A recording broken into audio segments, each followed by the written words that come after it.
Happy Friday, happy Friday. Yeah, today's a good day. It's sunny down here.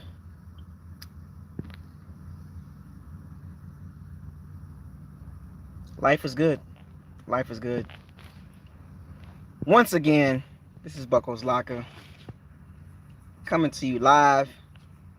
Subscribe to the channel, like the channel, share all the videos. Fresh air, man. Checking in on my bandits and the pirates, the swashbucklers, all the Bucs family that haven't seen me in a while. I've been sitting back. I'm jumping straight into it, folks. I've been sitting back, watching from a distance. All the energy is going towards one situation while I focus on other situations, like life and other Bucs news. You know, focusing on this O-line. I know we got some noise in the background. They're doing some construction over there. But it is what it is.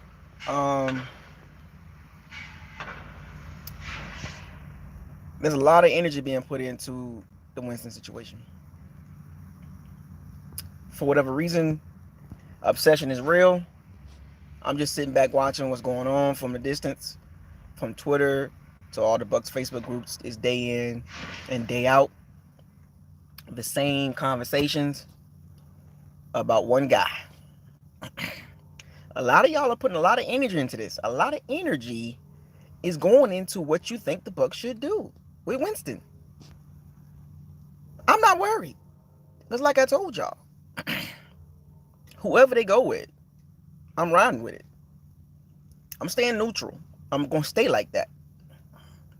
I'm not going to put a lot of emotions and energy into a situation that, first of all, it's toxic amongst the fan base. So I don't engage in conversations about the quarterback situation anymore, really. I might put an article out there here and there about, things like that, but I said my opinion, and I gave how I feel about the situation. Either way, well, they keep him or they don't keep him. I'm still a Bucs fan. I'm a ride. But these articles are getting ridiculous now. They're just throwing out any and every name they can now. It's kind of funny, but from Pewter Report to Joe Bucs fan to all these other ones that's out there, it's putting out all kind of stories, just stirring up the pot and keeping the fan base just irate. Meanwhile, I keep bringing up the O-line situation. There was a gentleman that made a video clip with Donovan Smith's highlights, or his bad highlights. Of course, he got some good ones, but Beckham, whatever his name is, the Louisville O lineman, the Iowa O lineman, the Georgia O lineman, and the Alabama O lineman, the big four. You got to get one of the big four. You got to build the trenches, man. I don't care what they say about the quarterback situation. I don't care, but you got to build those trenches, and I'm gonna stand on that. There are two glaring needs on both sides of the ball, in my opinion. O-line, the tackle position, and the safety position needs to be upgraded. And coming in third is the running back situation. So O-line, safety, and running back are the glaring needs that this Bucs team needs to. The trenches, which is O-line, D-line, safety, and then running back. Those are the four positions that the Bucs need to really make sure they upgrade and get those positions solidified, regardless of who the quarterback is.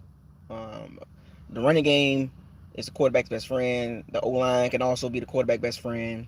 And then on the defensive side, the best way to win games is rush the passer, pressure the quarterback, and also have a safety that can, be a leader back there. So there's a few players out there we'll be looking at. Like I said, the big four tackles: Ken Law, AJ Espinal, whatever his name is. and then Grant Delpit, and then and then we also looking at KJ Dobbs and Akers. Um, so there's or the Clyde, the running back from LSU. So there's some guys out there that can have immediate impact for us the draft, and then free agency, man. Getting somebody from the O line probably ain't gonna happen. Maybe some depth on free agency, but not no big signing like Jack Conlon or uh, or Anthony Costanza.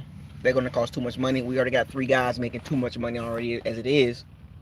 The left tackle and the center are highly overpaid. Um, the right tackle needs to be a situation needs to be addressed, and the running back situation. So in actuality, we got some positions that needs to be upgraded. As far as not only offensively, but as far as team wise. And the quarterback situation, it'll play itself out. But that's not my focus. But you guys got to chill, man. You guys are doing too much as a Bucs fan base. You guys are tearing each other up over one guy. It's not that serious. You know what I'm saying? Like, we're fans for a reason, and you guys are going overboard with it. You know what I'm saying? I get, fan is short for fanatic, but some of you guys are just obsessed.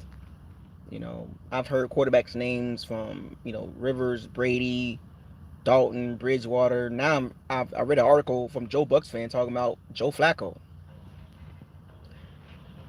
35-year-old Joe Flacco, 36. All right. Good luck with that behind this O-line. Um, but I don't care. You know what I'm saying? Get the O-line situated. Get that safety position situated. Get that running back situation corrected. And the quarterback situation will play itself out. Um, but there's a lot of people that have spoke on it, good and bad, about the situation. Hall of Famers, from Steve Young, Brett Favre, Warren Moon, Deion Sanders, um, amongst others, have spoken, about the, positively about the Winston situation. Then there's a bunch of negative, feedback about Winston too. So it's probably the only player in the NFL besides Baker Mayfield and Odell Beckham that's a lightning rod right now. Um, Split down the middle. Even the analysts, the reporters, or the Bucs, the Bucs media don't really too much care for Jameis, but it's pretty much split down the middle. But like I said, I just gave y'all some positions that I'm more focused on than the quarterback, because Arians' offense is proven to win with any quarterback. Um, do you want to win with an old quarterback behind this O line and just get beef up the defense and have a game manager, which means he got to switch his offense, or you're going to get you a quarterback that can throw the ball in this offense down the field, like an Andrew Luck or Roethlisberger or Carson Palmer? And a lot of y'all don't want to believe it, but that's the quarterback we got to have in this offense. Do I want to see a better running game? Yes. There's rumors out there with David Johnson being released. He's injury prone. He only had really one good year. I like him, but he's hurt a lot. He's a 3-down back, but he's on his last legs right now because of the injuries. He wasn't even healthy last year. Um, if we do pick him up, then that pretty much stops us from drafting a running back. I would say go younger and get a fresh running back out of the draft. There's a lot of good running backs, good value in second, third, and fourth round. So I would say between the second and fourth round, depending on who's available and how the draft goes, we'll get a running back. I guarantee we will. Um, but I'm just focusing on O linemen, the big four, maybe big five, but the big four O linemen, man. Willis, um, Leatherwood is not bad either. The other tackle on Alabama, but Williff, and Betum, Louisville left tackle, you know, and Thomas. Those 4 or 5 guys are like literally instant starters as soon as you draft them. Like, in actuality, if the Bucs want to get a true left tackle, whoever they draft at the 14th position, 14th pick, if it's one of those big 4, big 5, it would be in the team's best interest to put that rookie at left tackle, because they're elite. They're better than Donovan Smith right now at left tackle. Like, it's kind of sad to say that because those guys are going to come in as rookies, but I guarantee you, out of those 4 or 5 left tackles in the draft, the top 4 or 5, I guarantee you at least 3 of them are going to be immediately way better than Donovan Smith. And then there probably be one or two of them will be just as good as Donovan Smith as a rookie, uh, versus Donovan Smith as a 5th year player. So I got, like I said, I think I got 3 of those guys going to be way better than Donovan Smith, on the above average elite level right away. Then about 1 or 2 of them going to be just as good as Donovan Smith right now as a rookie, as Donovan Smith as his 5th year. So Donovan Smith will get upgraded. Like, a lot of people don't think that the Bucs are moving to the right tackle position, but I'm telling you right now, if they draft Thomas or Wilf or Willis or that Louisville left tackle or even Leatherwood, I'm sorry, you gotta swallow that pill, man. Donovan Smith just not gonna cut it. He's gonna get whoever the quarterback is. He's gonna get him hurt again. You know what I'm saying? Like, there's a lot of instances that Donovan Smith almost got Winston killed. So I can only imagine with a non-mobile quarterback like Brady or Rivers or Flacco got a little mobility, but Dalton got a little mobility, and Bridgewater a little bit. But you just got to solidify the tackle positions. Like I said, if they draft Thomas or the Louisville left tackle or the Alabama, those 2 guys are left tackles right away. Donovan Smith going to the right side. But if you draft Willis or Leatherwood, or even Willis or Leatherwood or the Iowa left tackle, you could probably throw them to the right side for 1 year, because Donovan Smith, this is his last year as a guaranteed contract. And after 2020, we can cut ties with him, and we ain't got to worry about him no more. Like this year, we can cut ties with Ryan Jensen and his $10 million salary. We don't have to re-sign him. A lot of people not talking about that. But center could be a position that we might need to be upgraded to, or addressed, because of the fact that there's a possibility that Ryan Jensen don't come back. But if he do come back, I think he'll come back at a reduced cost, restructure of his contract, because he's guaranteed $10 million, or he's not guaranteed $10 million. Like, if we keep him on the team, he will cost us $10 million. But I think the Bucs would be in their best interest to try to tighten up that cap hit with him. Is he a serviceable center? He played really good this year. I mean, well, this was his best year versus last year. He's improved with the penalties and all that. But at $10 million, 3 guys at $10+ million, that's too much. And I would think that Ryan Jensen will be the one that takes the restructured contract. Probably like $6 or $7 million. This is my opinion, though. I'm speculating about $6-7 million. And he'll be fine right there, but not at $10 million. I think Jason Light, as bad as he's been, I think he'll tighten up Ryan Jensen's contract, because he don't have to give him $10 million. Based on his performance, it's not a $10 million center, because that's a top 5 or top 7 center pay, and he's not that. That's like Donovan Smith getting paid as a top 10 left tackle. He's not a top 10 left tackle, but they're stuck with it. And Ali Marpet is Ali Marpet. So right guard with Alex Kappa, he's improved, but he's injury prone. And then Dotson, that situation needs to be addressed too. So, like I said, build the trenches, offensive line, defensive line. To summarize this whole video up, to check in with everybody. My bandits, O-line, D-line, running back, safety positions are the positions that I'm looking at for the Bucs to address via draft or free agency.